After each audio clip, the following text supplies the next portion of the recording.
Hi, how's it going? I'm Nolan from Hockey Stick Man. Today we're going to be covering different curves in today's game, which one you should choose, and how they affect different players and different playing styles. Each curve offered by different companies can be classified into three groups: heel curves, mid curves, and toe curves. Each one's going to offer their own unique benefits and cater to different playing styles, so let's get into it. As we dive into each one, we'll cover what curve codes fall into each category. We'll talk about what players should be using each curve, covering position, age, and skill level. And lastly, we'll be covering the specifics of each curve and what each one is going to offer to you. In this video, we'll be referring to both the curve codes and the Hockey Stick Man blade chart to reference each curve. To explain this a bit, each curve from a different company has a different name. For example, the P92 is called just that from Bauer, while the same curve is called P29 from CCM.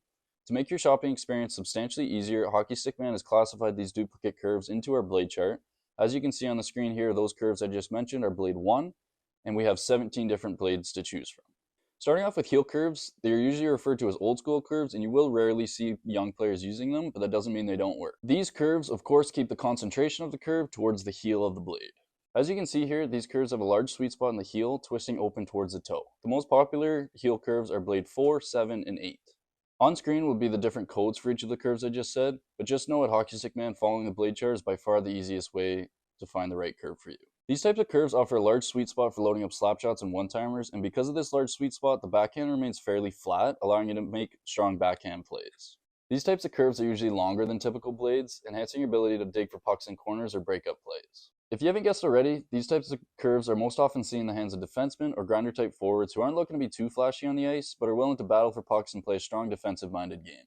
There's nothing wrong with being the guy who gets dirty in the corners and isn't always on the score sheet, or when you are, it's heavy in the assist column. If this sounds like you, a heel curve might be the right choice. Next up are mid curves. These are going to concentrate most of the curve in the middle of the blade and aren't going to feature too much twist or curvature, and typically they're going to be a pretty tame curve. Shown here are some of the most popular mid curves. As you can see, they have a nice cradle in the middle of the blade while still remaining fairly flat on the backhand.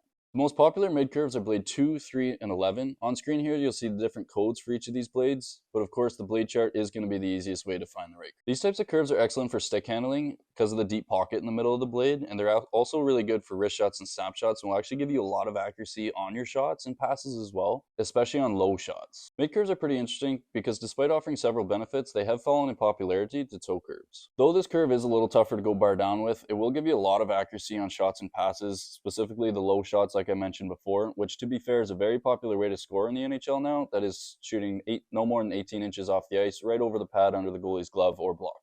If you're a playmaker, a mid curve should definitely be one of your top choices, or if you're a player coming from traditional old school curves, this is a nice medium jump without having to go to the big toe curves that kids love in today's game.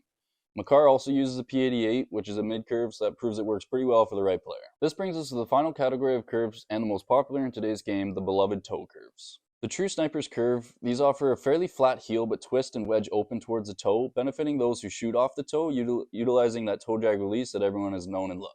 The most popular toe curves are blade 1, 6, 9, and 14, which is the crazy Ovi curve. On screen here, you'll see the different codes for these curves, as well as the classification on the blade chart, which is always the easiest way to find the right curve.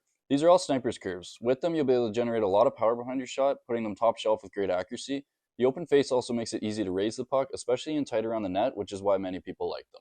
Another benefit of these curves is the ability to stick handle. Because of the big toe hook, you can drag the puck in towards yourself quite easily and maintain puck control as you fly down the ice. People who use this curve typically classify themselves as fast forwards who take a lot of shots, specifically snap shots, as you blow past a defenseman and get a quick shot on net.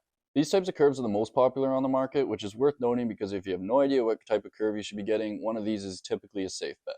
Younger players may also benefit from using a toe curve because it allows them to raise the puck easily without getting too frustrated because the toe curve is there to benefit them.